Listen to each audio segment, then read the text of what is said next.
रांची के Amity university में engineers day के मौके पर एमिटी यूनिवर्सिटी के इंजीनियरिंग और कंप्यूटर साइंस के छात्रों ने अपने इनोवेटिव आइडिया को टेक एक्सपो में प्रदर्शित किया। साथ ही रोबोट वॉर प्रतियोगिता में शामिल हुए।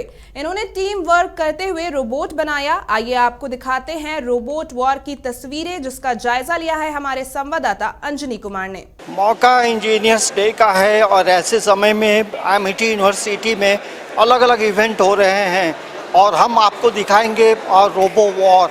ये एक ऐसा वॉर है जो टेक्निकली बनाया गया रोबोट हम कह सकते हैं, अलग अलग जो इंस्ट्रूमेंट से तैयार किया गया है। तो ये देखेंगे, ये जो घेरा है और घेरे के अंदर ही तमाम चीज़ें होंगी और जो घेरा पार करेगा वो इस इवेंट से बाहर हो जाएगा। तो ये इसमें इंजीनियरिंग और हम कह सकते हैं कि कंप्यूटर साइंस से जुड़े जो विद्यार्थी हैं वो हैं। और हमारे साथ डॉक्टर मयंक श्रीवास्तव जी हैं। और सर, ये कौन सा इवेंट है और किसके बारे में? ये हम लोग ने रोबो वॉर एक इवेंट ऑर्गेनाइज़ किया हुआ है जहाँ पे कुछ मॉडल्स आए हुए हैं। इसमें एमिटी यूनिवर्सिटी के जो एसेट डिपार्टमेंट है उसके स्टूडेंट्स ने पार्टिसिपेट किया है और कुछ मॉडल्स हैं जो कि वायर्ड रोबोट्स हैं, कुछ वायरलेस रोबोट हैं। सो मेन पर्पस इस इवेंट का है कि जो आपने जैसा बताया कि पेरीमीटर में जो भी रोबोट 2 मिनट्स तक सस्टेन करेगा वो विनर होगा।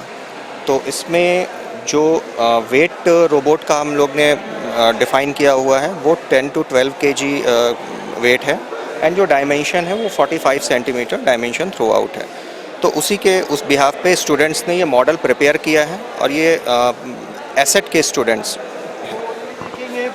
जो विद्यार्थी इस मॉडल को बनाया है और इस घेरे के अंदर तमाम चीज़ें होंगी। तो ये सबसे पहले अपना नाम। मेरा नाम सौरभ कुमार है। मैं बीटेक मैकेनिकल डिपार्टमेंट से हूँ, रोबोटिक्स एंड IoT। एंड ये हम लोगों ने रोबोटिक्स असेंबल किया है बाई पार्ट्स। एंड ये हम लोग अपने अकॉर्डिंग इसको ये रन करवाएंगे। मीन्स इसका ये मेन पर्पस है कि हम लोग जो भी टास्क सबसे पहले, सपोज अगर कोई टास्क आ गया है तो उसके हम अपने अकॉर्डिंग उसको टास्क को परफॉर्म करेंगे। ये जो आपने बनाया है इसमें कितना खर्च पड़ा? मैं ये अबाउट 10,000 10।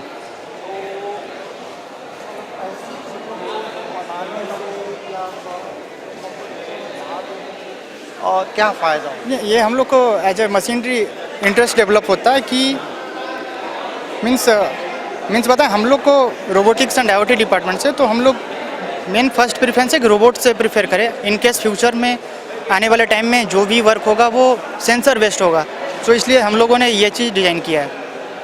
देखेंगे अलग अलग आकार का है और यहाँ जो कंपटीशन है, क्या नाम हो? अभिषेक नंदी। हमारा प्रोजेक्ट है ये रोबो फाइट के लिए हमने रोबोट बनाया है जिसमें हमने मेटल शीट का यूज़ किया है। 2 मिलीमीटर मेटल शीट, 4 100 RPM के मोटर्स लगे हुए हैं मूवमेंट के लिए और एक 100 RPM का अलग बड़ा मोटर लगा हुआ है आपका कटर फीचर के लिए। तो जैसे आप देख सकते हैं ये एक छोटा सा रोबोट है, 3 to 4 कैटेगरी का रोबोट है। ये अपने वेट कैटेगरी के लिए डोमिनेटर रोबोट है। इसके आगे एक स्लोप दिया हुआ है, उठा ले। जैसे आप देख सकते हैं सामने एक स्लोप दिया हुआ है ताकि अगर ओपोनेंट आए चढ़ जाए, और यहाँ पे कटर दिया हुआ है जो कट जाए। कटर को जैसे काम करता है। ये पूरा बनाने में कितना पैसा लगा है और इसका लाइफ कितना रहे? इसका लाइफ तो आप अगर रो फाइट ना करें, आप चलाएं आप तो हमेशा रहेगा ये। और कॉस्ट की बात करें, जैसे हमने सबसे चीप से चीप मटेरियल यूज़ किया है पूरा रांची में घूमते हुए। इसमें क्या क्या चीज़ आपने असेंबल किया है? पूरा का पूरा हमने खुद से ही बनाया है। जैसे नीचे बैटरी के लिए 3 लिथियम आयन बैटरी यूज़ किए हैं, बाकी 4 मोटर की यूज़ किए 100 RPM के लिए। क्लैम्प से लगा हुआ है चैसी के ऊपर। चैसी बनाने के लिए हमने 2 मिलीमीटर मेटल शीट यूज़ किया है स्टेनलेस स्टील का। और रहा बात अंदर कंपोनेंट, आप देख सकते हैं अंदर आर्डिनो ऊनो लगा हुआ है, ब्लूटूथ मॉड्यूल लगा हुआ है और एक रिले मतलब मोटर ड्राइवर लगा हुआ है और सामने एक और मोटर लगा हुआ है जो कि ये ब्लेड ऑपरेट कर रहा है। तो टोटल कॉस्ट इसका पड़ा है तो 3,500 3500। ये चीप है और बाकी अपने वेट कैटेगरी के सही है। देखेंगे अलग अलग आप भी इसमें शामिल हैं? जी इसमें शामिल है जी।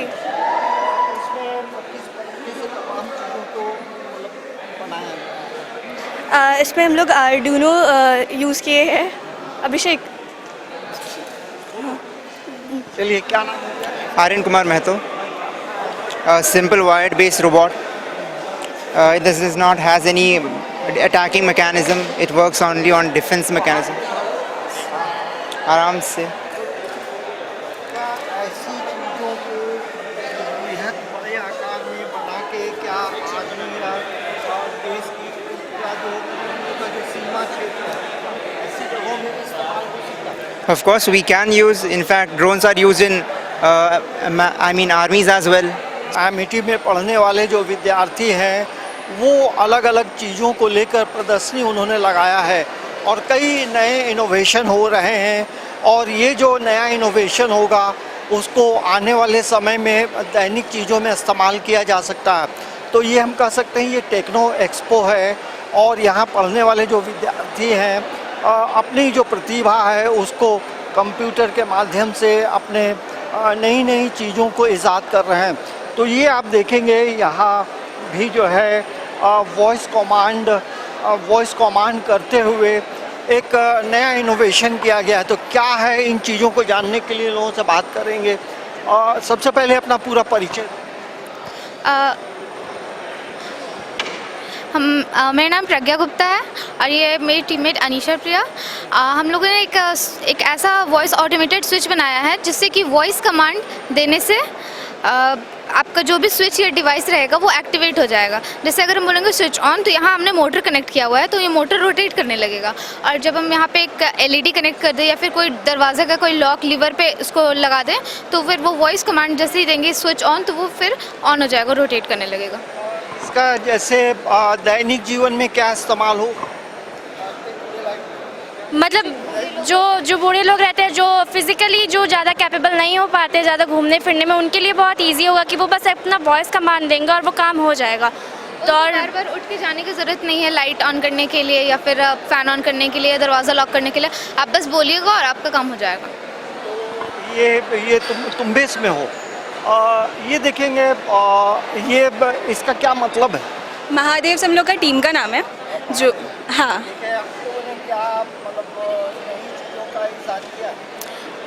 हम लोग सर बेसिकली है ना कि आजकल जो डेफ एंड डम कम्युनिटी है वो लोग साइन लैंग्वेज में कम्युनिकेट करता है तो नॉर्मल लोग को समझ में नहीं आता है, ठीक है। तो उसके लिए हम लोग एक मॉडल बनाए हैं जो साइन लैंग्वेज हम लोग जो एक्शन करेंगे उसको वॉइस में कन्वर्ट करेगा और ये वॉइस वर्सा भी होगा। वॉइस अगर हम लोग देंगे उसको साइन लैंग्वेज में कन्वर्ट करके शोकेस करेगा। अभी दिखा सकते हैं? ये देखिए एक अच्छी चीज़ है जो कि साइन लैंग्वेज जो है जो उनकी भाषा को समझते हैं वही समझ सकते हैं, आम लोग इसको नहीं समझ पाएंगे।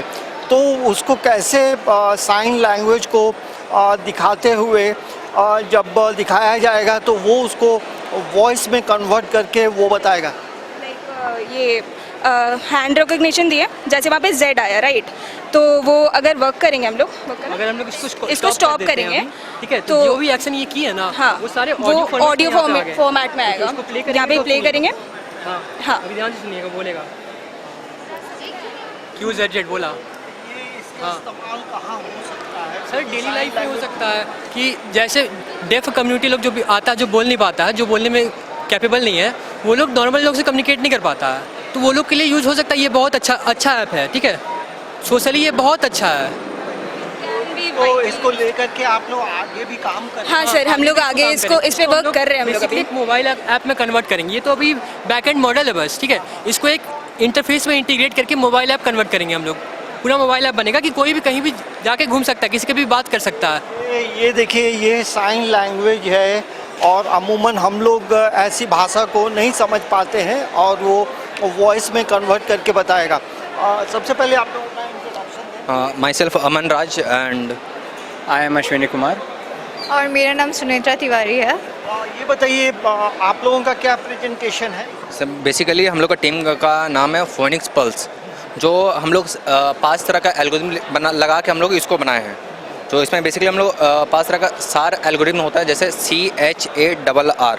तो ये C फॉर साइज़र हो गया, H फॉर हिल्स फेंसर हो गया, और A फॉर एस की वैल्यू हो गया, R फॉर रियल साइफर हो गया, और R फॉर RSA एल्गोरिथम लगा के हम लोग ये सब बनाए हैं। क्या यूज़ है?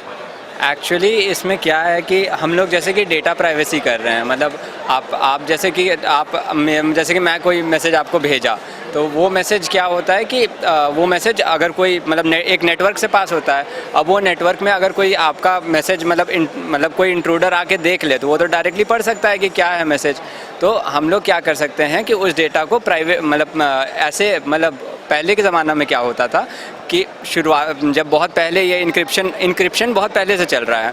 पहले क्या होता था, जो राजा महाराजा होते थे वो लेटर लिखते थे और लेटर के साथ एक दूसरा इंसान को भेजते थे। वो लेटर नॉर्मल टेक्स्ट में नहीं रहता था, कुछ अपने से वो बना के लिख देता था और वो जो रहता था मतलब इंसान रहता था वो पहचानता था कि एक्चुअली वो लेटर में क्या लिखा हुआ है और वो फिर उसके बाद पढ़ के बताता था, जिसकी वजह से कोई अगर बीच में कोई अगर देख भी ले वो लेटर को तो कोई और पढ़ ना पाए। तो ऐसे ही हम लोग एल्गोरिदम बना सकते हैं आजकल कि आप कोई भी लेटर है वो कंप्यूटर अपने आप से ही उस लेटर कोई भी मैसेज है उसको डिफरेंट टेक्स्ट में कन्वर्ट कर देता है और लॉक कर देता है और फिर उसके बाद आपके पास जब पहुंचेगा तब आपका वही एल्गोरिदम उल्टा रिवर्स में चलता है और फिर उसके बाद वो अनलॉक होके आपको टेक्स्ट दिखता है। बीच में कोई भी जो इंट्रूडर है वो पढ़ नहीं पाएगा आपका मैसेज। ऐसी चीज़ों से सोसाइटी को क्या फ़ायदा? ऐसी चीज़ों से सोसाइटी को मेन बात है कि आपका जो इन्फॉर्मेशन है, आपका जो डेटा फाइल्स है वो लीक होने से बहुत प्रोटेक्ट करता है। बेसिकली आपके जो फाइल्स रहते हैं सबके, जैसे कि डेटा इवन की कॉलेजेस में या जितने भी बड़े बड़े यूनिवर्सिटीज़ हो गए हर जगह पे, तो ये क्या करता है ना कि कोई आपका जो मैसेज है वो रीड नहीं कर पाएगा, वो इनक्रिप्टेड रहेगा। तो देखिए नई साथ है, क्या नाम हो? गौरव कुमार। आप लोगों ने क्या बनाया? कीपैड लॉक सिस्टम बनाया है जो कि IoT बेस्ड प्रोजेक्ट है। यहाँ पे हम लोगों ने कीपैड का यूज़ किया है और बहुत सारे ये आइटम्स का यूज़ करके हम लोगों ने कीपैड को बनाया है। यहाँ पे देख सकते हैं बेसिकली हम लोग ये फिज़िकली आर्डिनो वगैरह का यूज़ करने वाले थे, लेकिन हम लोग का बजट के इशू के कारण हम लोग एक ऐसा ऐप ढूंढे जो कि सारे कंपोनेंट्स को वो सॉफ्टवेयर के थ्रू मैनुअली कंट्रोल करके हम लोग कैसे भी करके और कोई भी प्रोजेक्ट हम लोग बना सकते हैं, वो भी सॉफ्टवेयर में। ये बताइए ये आम लोगों को क्या फायदा है? इससे होगा कि अगर जो व्यक्ति अगर घर में किसी इंटर करना चाहेगा तो उससे पहले उसको अपना पासवर्ड डालना पड़ेगा, तो पासवर्ड डालेगा तभी वह इंटर कर सकता है। यदि वह बाहर कहीं है और चाहता है कि अगर कोई व्यक्ति बाहर में आया है और वो चाहता है वो इसको एंट्री दिलवा दे, तो वह पासवर्ड वहाँ बाहर बैठे ही वहाँ पासवर्ड इंटर करेगा, उसके बाद यहाँ आपका गेट खुल जाएगा। इसमें ये देखेंगे क्या बनाया है। Hello, myself Jit Verma and I am currently pursuing BCA. Basically जैसे गूगल होम हो गया, अमेज़ॉन होम हो गया, सेम वैसे ही ये होम इंडिया का मेड इन इंडिया ये ESP32 ये बेसिकली क्या करेगा, जितना भी होम ऑटोमेशन हो गया, वाईफाई से लेके ब्लूटूथ से लेके जितने भी कनेक्टिंग डिवाइस है वो ये सब पे वर्क करेगा। मीन्स ये मल्टी फंक्शन है। आप इसको एज अलार्म क्लॉक भी यूज़ कर सकते हैं, म्यूज़िक प्लेयर भी यूज़ कर सकते हैं, होम ऑटोमेशन के लिए भी यूज़ करते हैं। फॉर एग्जांपल अगर किसी डिवाइस में इस तरह का इनपुट आउटपुट पिन होता है तो उसको आप कनेक्ट करके वो ऑटोमेटिक नहीं भी होता आप उसको ऑटोमेटिक कर सकते हैं इसके थ्रू।